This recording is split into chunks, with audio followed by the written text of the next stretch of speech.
I read a lot of books for what I do in my profession, and I'm starting to wonder, is it actually really worth it? Hi, my name's Laura. I'm an American living in Russia, and what do I do? Well, I am a speech coach. I help people speak English better, and it's not about grammar or vocabulary. It's a lot about the psychological blocks that stop us. So, what are the books that I read? Well, I read about psychology and relationships, neurology, about communication, management, persuasion, and yes, the books I read are in English, usually from America. And I'm reading this one book, The Psychology of Persuasion, and there's a specific experiment that I'm thinking about. There's the idea that if you ask somebody for a favor and follow it with because, it doesn't even really matter what the because is. Respondents were way more likely to say yes if you gave a reason, and it didn't even have to be a good one, just because you said one. Now, my question is why? I have a hypothesis that it's because in American society, there's a lot of unwritten politeness that we feel an obligation to society. And these type of things don't necessarily exist in the Russian culture, or more specifically, the Soviet Union culture. My hypothesis is during the Soviet Union, you were required to care about the community. That's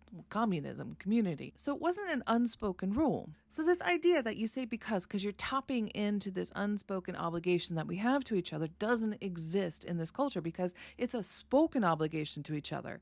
So if it's not spoken, they don't feel obligated to say yes. If I'm not obligated to do it, the answer is no. And I'm not saying that's good or bad. In fact, I see a lot of advantages in that type of behavior. Knowing your boundaries and not feeling obligated to do something you wouldn't want to do because of social pressure. So I'm thinking like all of these Western books that I'm reading really are set in the mindsets of Western mentalities, and a lot of them don't transfer over into Russia. If you want to follow along with me to do a little experiment, here's what you do. Next time you find yourself at the grocery store, ask if you can go in front of the person in front of you. Now, yes, generally people will say yes, but if there's pushback, say because, and give just a random reason. Because I need to buy these, because I'm in a rush. If you live in America, they most likely will say yes. If you live in Russia, I don't know.